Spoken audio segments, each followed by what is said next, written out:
আমরা অনেক রকমভাবে ঝিঙে পোস্ত করে খাই, কিন্তু এইবার অন্যরকমভাবে বানালাম।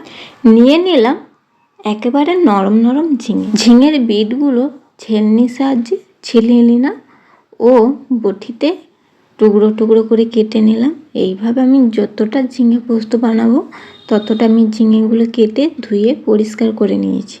আর কড়াতে সর্ষে তেল দিয়ে হাই ফ্লেমে আমি ঝিঙেগুলোকে ভেজে নেব। কম ফ্লেমে ভাজলে ঝিঙের থেকে জল বেরিয়ে আসবে, তাই গ্যাসের আঁচটাকে একেবারে ফুল ফ্লেমে রেখে আমি ঝিঙেগুলোকে ভেজে নিলাম। ভেজে ঠান্ডা করে আমি মিক্সি জারে এটাকে পেস্ট করে নেব। আর মশলা করে নেওয়ার জন্য আমি শিলনোড়া পেতে নিয়েছি। প্রথমেই দিয়ে দিলাম সাদা সর্ষে 1 চামচ, কালো সর্ষে 2 চামচ ও পোস্ত 3 চামচ। আর ঝাল অনুযায়ী কাঁচা লঙ্কা দিয়ে আমি খুব ভালো করে মিশ্রণ করে বেটে নিলাম। আর কিছুটা নারকেল কোড়া নিয়েছি। আবার কড়াতে তেল গরম করে ফোড়নে দিয়ে দিলাম কালো জিরে ও শুকনো লঙ্কা দিয়ে এইগুলো একটু নাড়াচাড়া করে এর মধ্যে দিয়ে দিলাম কোড়ানো নারকেল। নারকেলটা যতক্ষণ না লাল হচ্ছে ততক্ষণ আমি নারকেলটাকে ভেজে নিলাম লাল করে।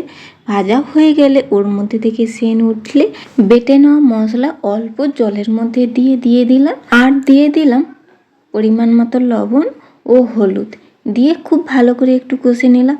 তেল ছাড়তে শুরু করলে পেস্ট করে নেওয়া ঝিঙেটা দিয়ে খুব ভালো করে মিশিয়ে নিলাম। আর মিডিয়াম আঁচে রেখে আমি এটাকে খুব ভালো করে নাড়তে থাকবো যতক্ষণ না একেবারে শুকিয়ে যাচ্ছে, একেবারে থকথকে হয়ে যাওয়ার পর্যন্ত এইভাবে নাড়তে থাকতে হবে ঘন ঘন।